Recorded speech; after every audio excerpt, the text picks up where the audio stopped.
Les balados jeunesse, espace pour la vie.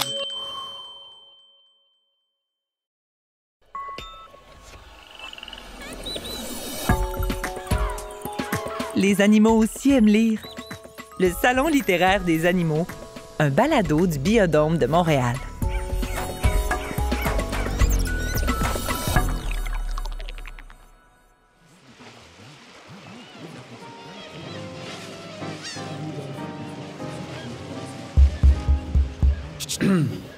Mesdames et messieurs, bonjour. Mon nom est Michel Langoustine et je vous souhaite la plus cordiale des bienvenues au Salon littéraire des animaux, le rendez-vous des amoureux de la lecture. Nous sommes au Biodôme de Montréal, dans l'écosystème du golfe du Saint-Laurent, et ce n'est pas un hasard, puisque nos invités aujourd'hui sont les jumeaux acadiens Bernard et Bernadette Bernatchez, célèbre duo de Bernard l'Ermite, artiste du golfe du Saint-Laurent. Bernard, Bernadette, je suis heureux de vous avoir avec nous. Tout le plaisir est pour nous, Michel. Ça fait changement des fonds marins et de l'eau à 4 degrés. J'ai toujours su que vous n'aviez pas froid aux yeux. Un grand merci à vous d'assister à cet événement. Comme vous le savez probablement, je suis décoratrice d'intérieur et mon frère Bernard est créateur de mode. Ensemble, nous avons créé une collection de coquilles des plus extraordinaires.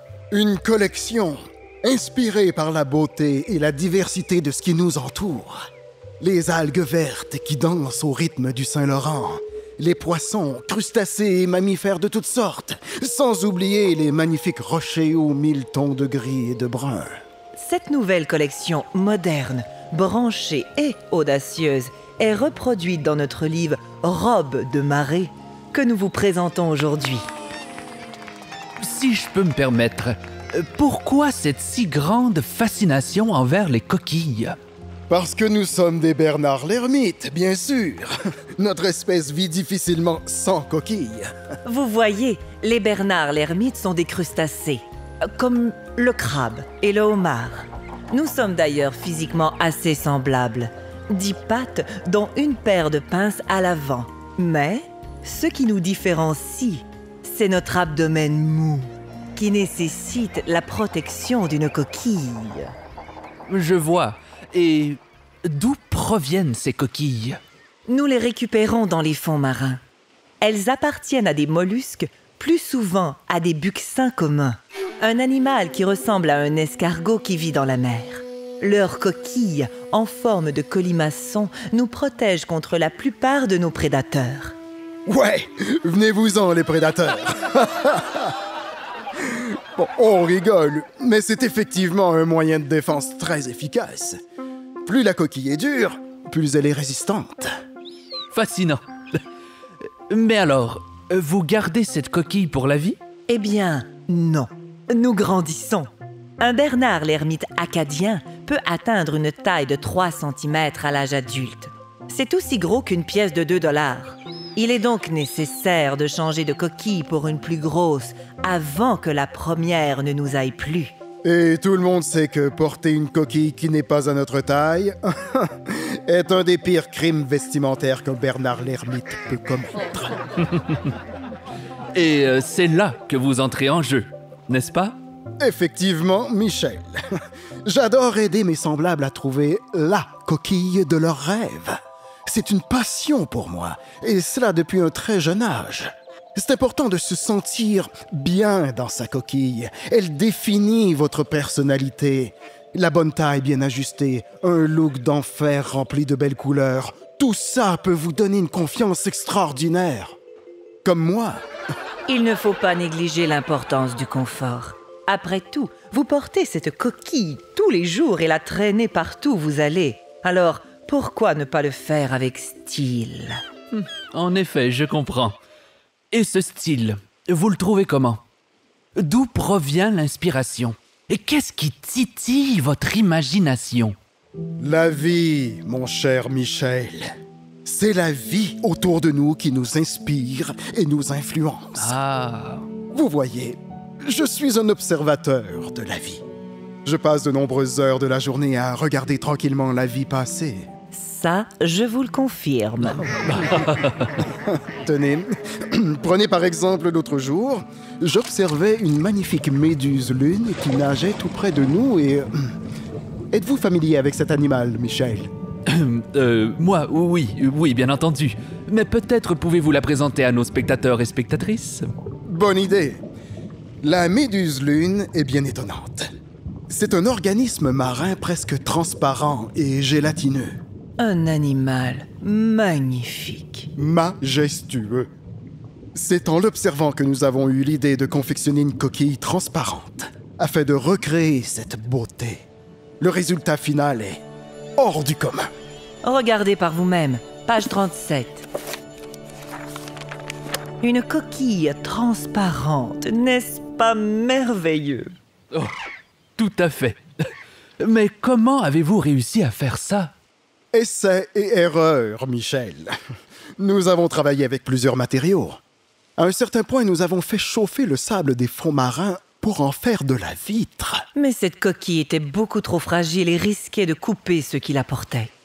Pas très pratique. Nous avons vite éliminé l'option. Vous le savez, Michel, les humains ne font pas attention à ce qu'ils jettent dans l'eau. Nous nous retrouvons donc avec une quantité élevée de plastique autour de nous. On s'est dit, pourquoi ne pas utiliser ce plastique pour construire un nouveau type de coquille?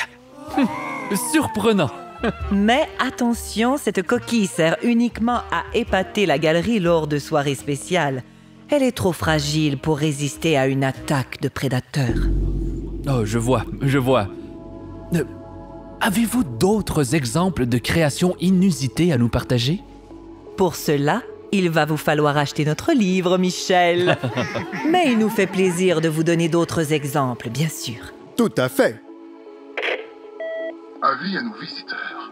L'atelier de création littéraire de Plume Ibis commencera dans 20 minutes en salle 3. Nous essayons toujours d'imaginer des moyens de faciliter la vie des Bernard l'Ermite. Nous avons donc tenté de voir comment éloigner les prédateurs et nous en sommes venus à une solution vraiment intéressante. Jumeler une coquille avec un hydraire. Quoi? Un hydraire! C'est un animal primitif assez spécial. Il est surnommé fourrure d'escargot puisque son corps est constitué d'une large quantité de petits tuyaux qui ressemblent à des poils. Il se dépose sur la coquille, telle une décoration. C'est une espèce de manteau de fausse fourrure. Assez spécial, en effet. Mais pourquoi une telle union? Eh bien, voyez-vous, l'hydraire produit une sensation de brûlure et de démangeaison à qui la touche. C'est donc pour nous une excellente façon de se protéger des prédateurs. Je prédis un mauvais quart d'heure à quiconque tentera de prendre une bouchée de la coquille hydraire. Mais l'hydraire en retire aussi des avantages.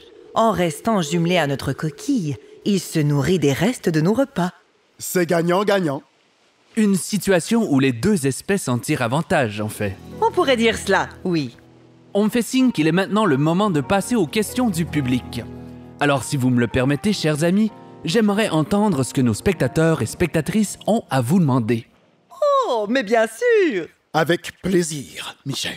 Quelqu'un avait une question, je crois. Oui, vous, madame, au plumage blanc et gris. Vous êtes une mouette, n'est-ce pas? C'est ça, oui. Une mouette tridactyle. Mon nom, c'est Pierrette. La mouette. Enchanté, Pierrette. Vous aviez une question pour nos invités, je crois. Oui. Eh bien, allez-y, ma chère, la parole est à vous. Ah, OK. Je me demandais, en fait... moi, c'est un oiseau. Alors, ça m'est arrivé des fois, là, par erreur, là, de manger des Bernard l'Ermite. Oh! C'est pas possible. Mais par erreur, là, pas souvent, là, juste 2 ou 3 fois. C'est tellement bon. Mais, en gros, je me demandais pourquoi vous goûtez si bon. De quoi vous nourrissez-vous? Avez-vous une petite cuisine dans votre coquille pour préparer des mets savoureux? Bernard, Bernadette, quelqu'un veut répondre à cette chère dame? Mais bien sûr, Michel. Je vous confirme qu'il n'y a pas de petite cuisine dans notre coquille, mais plutôt notre abdomen. Si vous tenez à le savoir, Madame la Mouette, les Bernard l'ermite sont détritivores. Oui, nous mangeons des débris, des morceaux d'animaux ou de végétaux morts, de cadavres plus précisément. Appétissant, n'est-ce pas? Pensez à cela la prochaine fois que vous mangerez un des nôtres par erreur. Wesh! Des détritivores. Comme c'est intéressant. Alors vous nettoyez en quelque sorte les fonds marins. On pourrait dire ça, oui. En mangeant les restants de ce que les autres animaux laissent derrière, rien n'est gaspillé. C'est fantastique. Tout simplement fantastique. Mes chers amis, ce fut un honneur pour moi de vous recevoir aujourd'hui et je vous souhaite le plus grand des succès avec cette nouvelle collection si créative. Le Salon littéraire des animaux vous remercie pour votre présence. Je vous rappelle, cher public, qu'une séance de dédicace aura lieu tout à l'heure pour ceux et celles qui désireraient rencontrer les auteurs et faire signer leur copie de Robe de marée. Nous vous remercions également, Michel. Mais tout le plaisir était pour nous, bien sûr.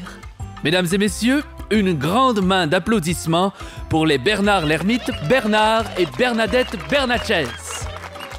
Merci.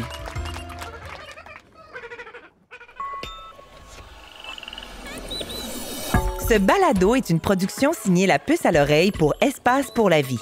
Un texte de Jonathan Jourdain, avec les voix de Ève Presso, Vincent Kim et Philippe Racine. Une co-réalisation de La Puce à l'oreille et des studios Bakery. Espace pour la vie est un service de la Ville de Montréal et le plus important complexe en sciences de la nature au Canada. Pour retrouver tous nos balados, rendez-vous sur espacepourlavie.ca.